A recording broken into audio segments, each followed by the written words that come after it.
This program is proudly brought to you by Sportingbet.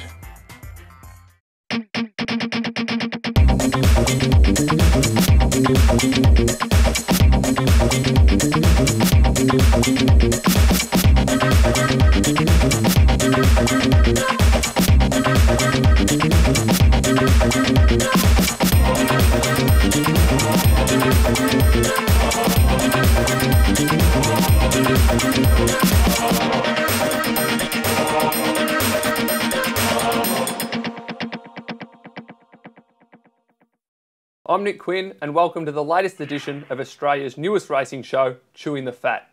We have a huge show for you today. We'll be joined in the studio by Australia's 2020 cricket captain Cameron White. We'll preview all the major races for both Melbourne and Sydney tomorrow. Racing steward Andre Kassay will join us to take us through the speed maps and explain race tempo. We'll read some of your letters after last week's first show. And most importantly, we're joined by Melbourne's hottest tipster, Natalie Hunter. Natalie, how are you? Very well, thanks for having me, Nick. Just spending your cash after you tipped Manawanui and rekindled interest last week? How good was that? But actually, you were quite good as well with King's Rose. Well, I was due, that's for damn sure. But we have a massive show, so make sure you stay with us for Chewing the Fat. We do, and a great weekend coming up too with our first Group 1 at Caulfield, so that's pretty exciting. And of course, free entry for everybody to that one. And Black Caviar is going to be galloping between races, so really looking forward to that. It's going to be a great day's racing at Caulfield on Saturday, and some of the main players for the Melbourne Cup will be on show. Speaking of the Melbourne Cup, Cup weights were announced during the week, and Chewing the Fat caught up with Chief Handicapper Greg Carpenter.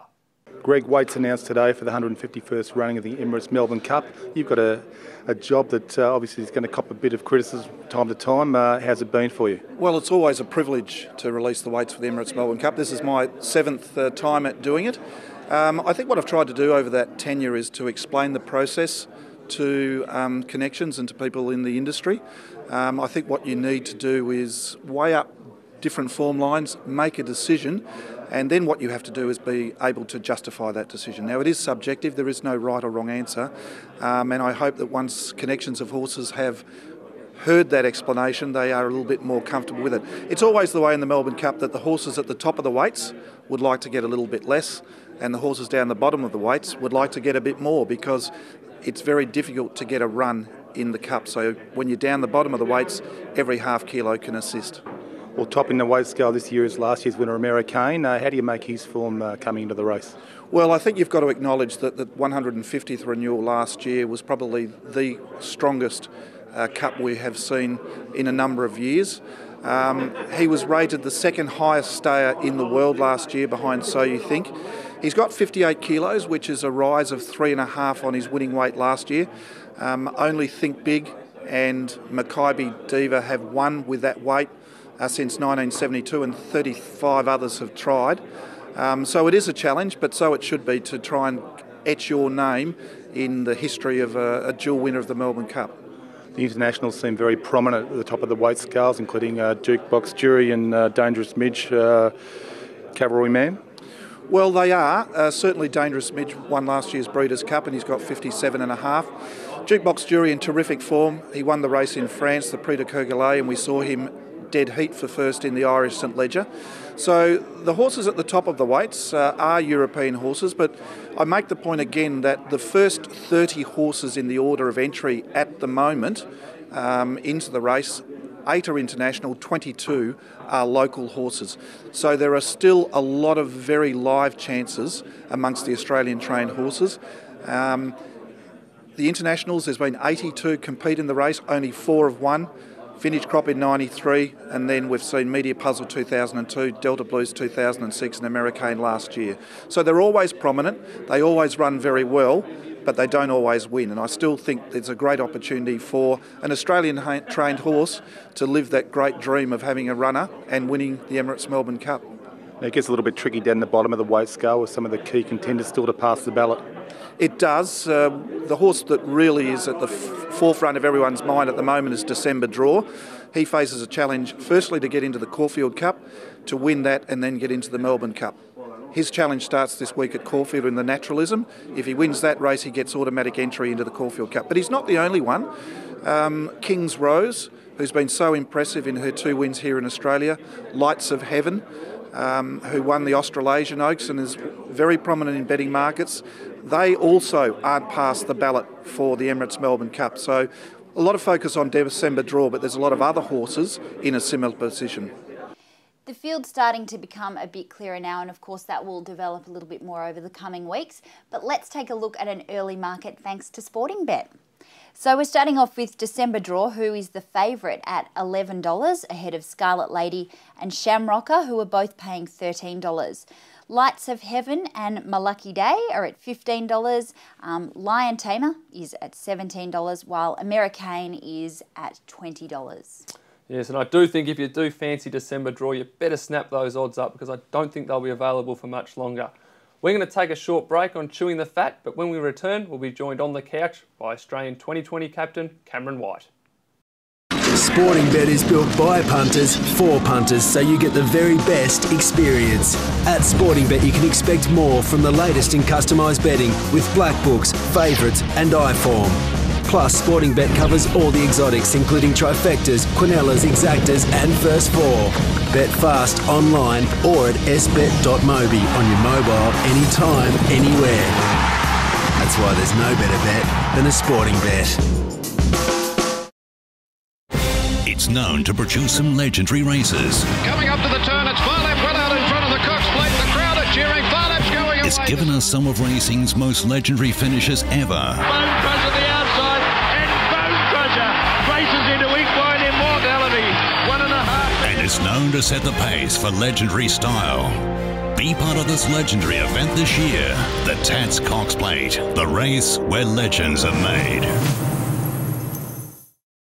Welcome back to Chewing the Fat. Now we're pretty excited because joining us on the couch now is our studio guest, Australian cricketing champion and racing fan, Cameron White. Welcome. Thanks, Nat. Thanks for having me. Bit of a polish there to start the show with. Yeah. It is. It's it's a pleasure to be here. So yeah, thanks for having me on. Thanks for coming. Well, it's fantastic to have sportsmen that do have a keen interest in racing. How did you get hooked on the great sport?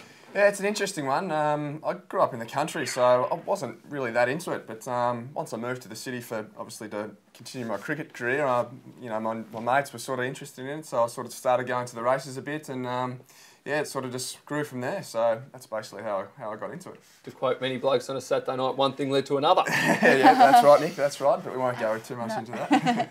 And you've even support the industry. You've got shares in a few horses. Tell us about that. Yeah, a couple of very, very small shares with Johnny Maloney down at Caulfield there. Not too much success yet, but a couple of country winners and things like that. But yeah, just dabbling in it, and always trying to find that good horse. Yeah. But there's still hope. Who are some of the horses that you've got with Johnny? Just country-based horses. I've got one with the cricket boys that's run a couple of placings, just Geelong on a Friday and things like that. It's called Selected Few at the moment, so hopefully we can have a bit of fun with him when he comes back into work. What's it like when a horse comes through and wins? Is it similar to like hitting a six at the MCG? Similar feeling? It's probably better actually. Oh. Yeah, it's one of the things that you try to explain to them when you're trying to get some boys into a horse or something like that. It's just the feeling that you get when your horse wins. I think. Yeah, it's awesome. You get pumped up. It's adrenaline flows, and you get a bit of the shakes there for a while. But it's really great, great fun, and just to enjoy it with your mates and get along to the races and have a good time. Really. Cool. Have you been the one responsible for recruiting the other boys into it? I have with this horse, so I'm hoping that he can kick on a little bit this preparation. But look, we don't have too high hopes, and just hopefully he can win one or two, maybe if we're lucky. Mm. Well, he's one of racing good guys, Johnny Maloney. So let's hope there's a bit of success there. Yeah, that's right. And have you had a little look at the races on Saturdays? Is there anything there that might tickle your fancy at this early stage? I've had a little bit of a look. I think tested my patience for Nick Price. Yeah, I thought it was a bit of a slashing run last start. Not that I know much about it, but down the straight at Flemington. So I see they've backed him pretty early on as well with the bookmakers. So I think he might be the best of my day. There we go. What about, have you had a look at any of the other races as well? I keep hearing good things about Panapeak for Peter Moody. It hasn't done much in its first two runs so far, but I saw some stuff on the website yesterday that he's still training on and going well, and ran a couple of nice races last prep as well. So I think it's maybe time that she could do something. Always one of those horses, Panapeak. You always, just in case, put it in, and one day it's going to get up and do something. So yeah, it's always the one when the time you're not on gets up. So. maybe this week it's her time. And during your career, you spent a lot of time over in England playing county cricket for Somerset. Did you get to go to the races over in England at all? Unfortunately, I didn't get to go to Royal Ascot or anything like that. I'm not sure top hat's my kind of style, to be honest either. Couldn't a top hat? Yeah, I'm not so sure. But no, I always watched it on TV. I think it'd be a great event to go to, something to experience. So yeah, maybe one day if I'm back over there and the timing's right, we can get a couple of days off, either with the county side or playing for Australia again, hopefully. And yeah, it'd be good to get along to the Royal Ascot and experience King's Stand. There's always plenty of Australian horses running in that event, so yeah, that'd be something good to look at. You might have a winner in it. You never know. I'll just settle for a Saturday winner at this stage, let alone something in England. But I think it'd be a great event to get along to, Royal Ascot. They hate a bet over there. Every second shop's a betting shop over there. Yeah, it is, isn't it? You walk down the street and it seems like they're dime a dozen. There's plenty of options over there for you. Cost you £20 to go down and get your milk. It's a trap. You go to the races on quite a regular basis. What's your favourite track? I quite like Caulfield just because you seem to be a lot closer to the action there. But look, it's hard to beat the Spring Carnival obviously at Flemington. So look, I'm not too fussy to be honest. Probably they're the two main tracks that I get to. But yeah, it's just the same thing I guess. Go along with mates and a couple of small bets and try and enjoy the good day and what the races bring along with it. Do the other cricketers go with you? Yeah, quite a few of the boys are interested into it. So in racing, so. Yeah, it's something we all enjoy. It gets your mind off, the game of cricket for a couple of hours and just enjoy a Saturday afternoon. Cool. We know Ricky Ponting's got shares in just about every greyhound in Tasmania. Yeah, I think he does have every greyhound in Tasmania, actually. Seems like he's got an absolute truckload. Do any other of the boys have shares in horses or dogs? I think not too many of the Victorian boys, but I know in the Australian setup, I think a couple of the boys have got small shares with Gay Waterhouse up in Sydney. I'm not sure exactly what the horses' names are, but yeah, there's a bit of interest in the horse racing game, and I guess it's something when you're sitting away on tour, especially in the subcontinent where there's sometimes not a hell of a lot to do. You can have a look at the form and try and work out who's going to win and talk about the races. So. Yeah, it's a good, fills in a bit of time sometimes. There's always a race on somewhere. Exactly. Don't I know it. When you're in places like the subcontinent, is it hard though to keep track of the races? Is it tricky? It is, I think, especially if you like having a bit of a pun. I like to watch them before you have a bit of race. So any information you can basically get off the internet or newspapers, I guess, is basically how you keep track. But yeah, it's a little bit more tricky, but yeah, there's enough info to get hold of on certain sites, and a new show like Chewin the Fat. There's our new promo. Yeah. For the Spring Carnival, are there any horses at this early stage that have taken your eye and you're looking forward to seeing over the coming weeks and months? Not really. I think in terms of the big races, Lloyd Williams always seems to play a really big part in especially the Melbourne Cup. So. Seems to have a hell of a lot of runners going around at the moment, so if we could sift through some of those, maybe, I don't know, Linton obviously would be one that might stand up and jump out in the Melbourne Cup, but Trusting was a hell of a run, I thought, last week, and for my untrained eye in Sydney, so he seems like everyone says that he's a really talented horse, so maybe he can actually do something this spring. Good one. Absolutely. Now, one quick cricket question. Tongue twister. Your first ever Test wicket was Sachin Tendulkar. Yep. You've made 2 one-day international centuries for Australia. What's a bigger highlight?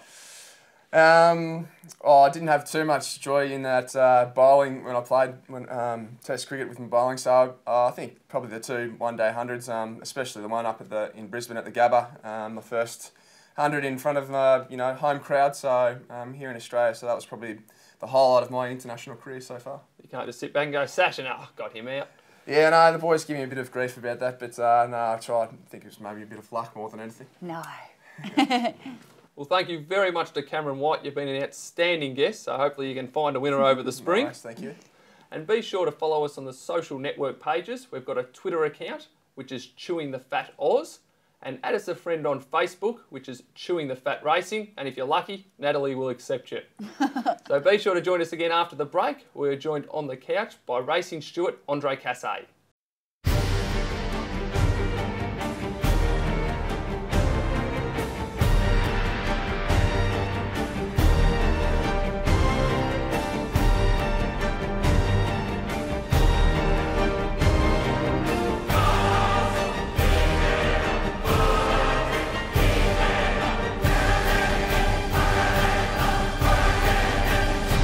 The Age Caulfield Guineas, October 8. Book early bird tickets now.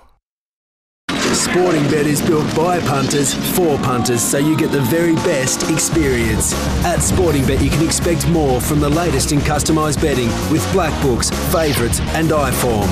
Plus, Sporting Bet covers all the exotics, including trifectas, quinellas, exactas and first four. Bet fast online or at sbet.mobi on your mobile, anytime, anywhere. That's why there's no better bet than a Sporting Bet. Come and race an outstanding prospect with Pacific Bloodstock. To be trained by Group 1 trainer Mark Kavanagh at Flemington, this colt is by leading sire Fastnet Rock, out of the proven mare Flying Dancino. $6,182 secures your 5% share.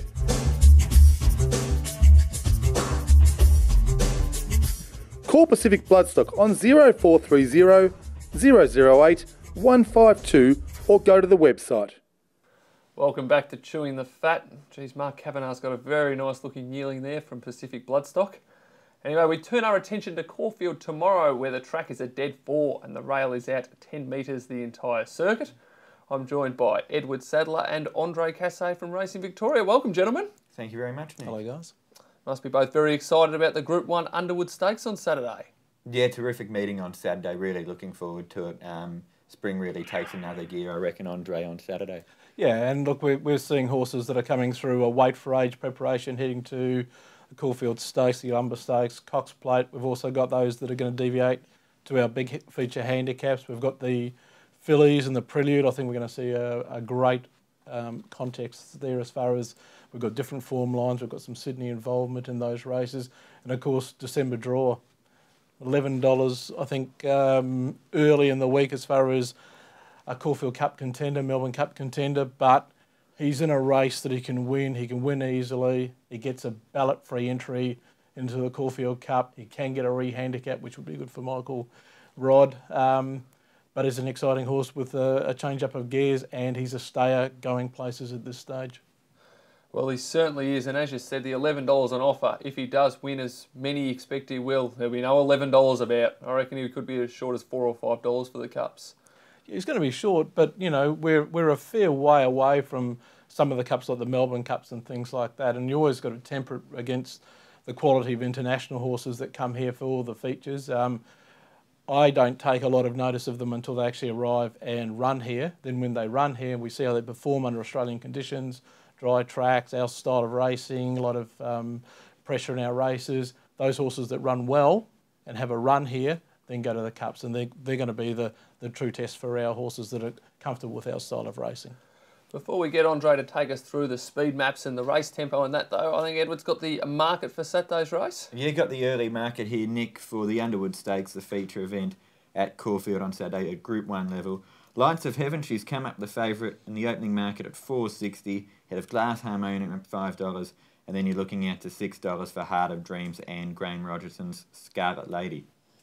Now, Andre, I believe you've got the speed map there. What have you made of this race? Yeah, I do an initial speed map for the stewards, and basically the way we organise things is we put the horses from inside barrier 1 out to the widest barriers and basically run them like a grid based on recent starts as far as where they're going to settle. That gives us a chance to analyse which horses are going to be disadvantaged, which horses will be trapped wide, which horses may be worse than midfield, but they might not have any horses in front of them. So it gives us an idea of where they're going to posse up. It's basically how the riders will find through the first 200 metres of the race, and then they're going to have to make decisions. Of course, horses can be slow out, get checked at the start and things like that.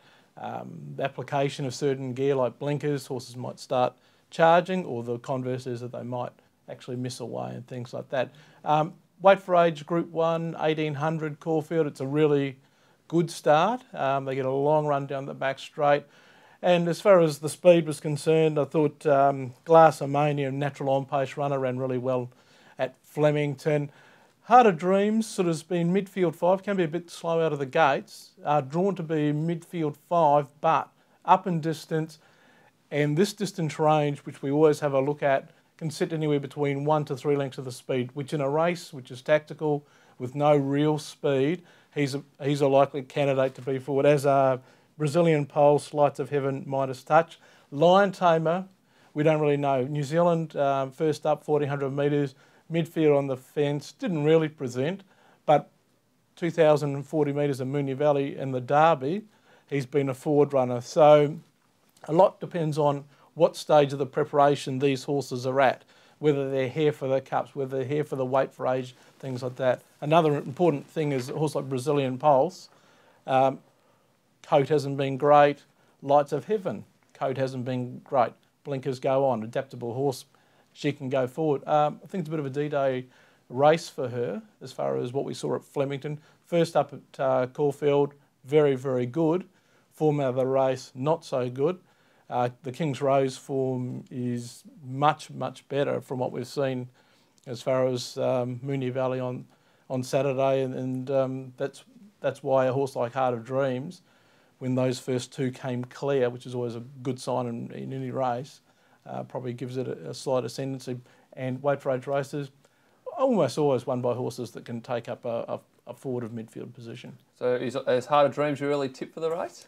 I think if it comes out of the machine cleanly and comes across, gets to the controlling position, rail 10 metres, I think I would suggest anyone who was interested in betting it, they wouldn't have too much worry about him. The interesting one is Scarlet Lady. She completely bombed the start of New Zealand in the 1400 metre race, then over-raced and charged onto the backs of them, got completely lost in the home turn. Her last 200 was fabulous. Whether she's ready for the 1800 is the key, but she can run a brilliant last 200. She's going to be back. Heart of Dreams, Glass Harmonium, they're going to be forward.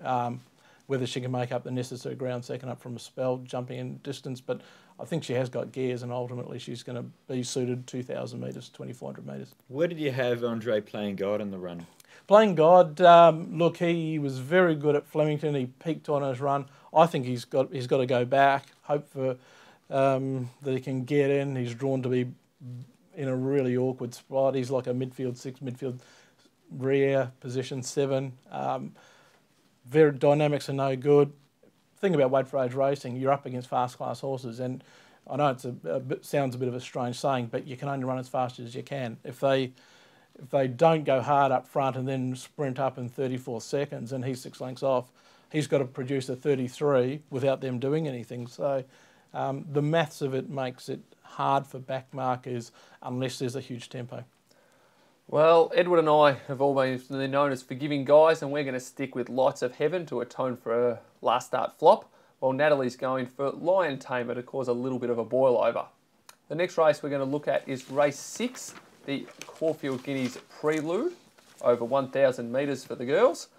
Andre, what have you made of this race from a speed perspective? I've marked this as a race with very, very high speed potential, so there's going to be a lot of pressure.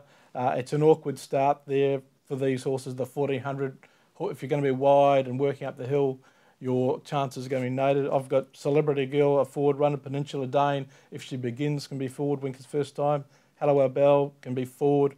Then Emerald Downs, D2 and Kneeling can all go forward. I think the horse that probably is going to get the best run is Hallowell Bell. She doesn't have to lead. She's got tactical speed. She can sit on them, let them come across. I thought her performance against Seaport, now he's the best male colt, and she really hammered home in very fast time at Flemington. To me, she's the horse that comes in well under the set weights and penalties. Under the conditions of this race, she actually hasn't won any races, so she comes in with the minimum, which is 55. So she's well suited. The interesting runner is Mark Kavanagh's Celebrity Girl. On pace horse, showed gears, quickened up. I like one of those two runners. Well, Andre, thank you for bringing up Mark Kavanagh's horse, Celebrity Girl. We spoke earlier today, in fact, with Celebrity Girl's trainer, Mark Kavanagh, at Flemington. This is what he had to say.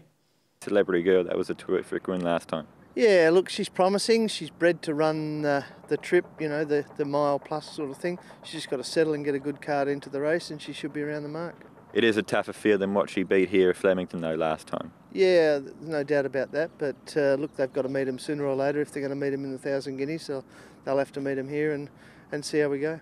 She's drawn 2. Where would you like to see her in the run? Oh, I think she'll just settle back and go to sleep and then just finish it off strong.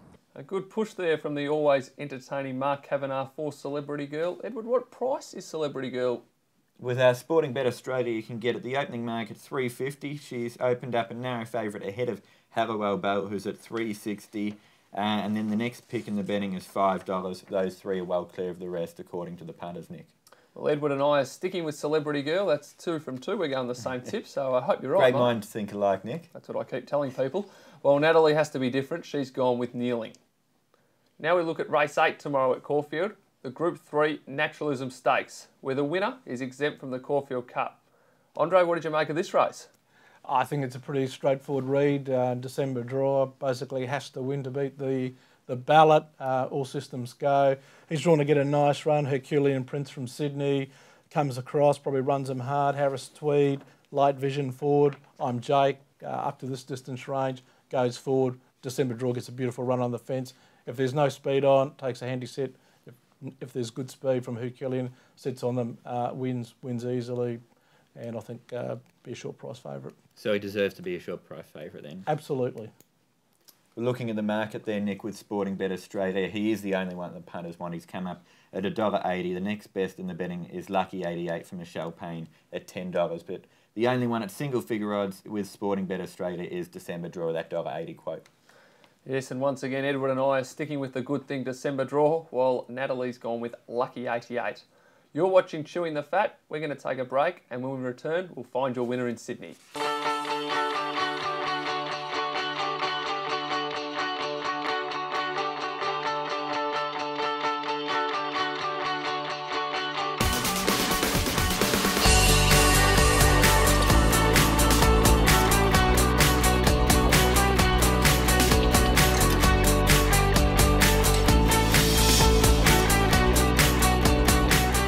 Go Royal at Randwick this spring. Book now at ticketek.com. Sporting Bet is built by punters for punters, so you get the very best experience. At Sporting Bet, you can expect more from the latest in customised betting with black books, favourites and iForm. Plus, Sporting Bet covers all the exotics, including trifectas, quinellas, exactas and first four.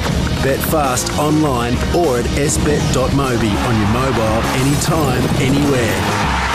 That's why there's no better bet than a Sporting Bet.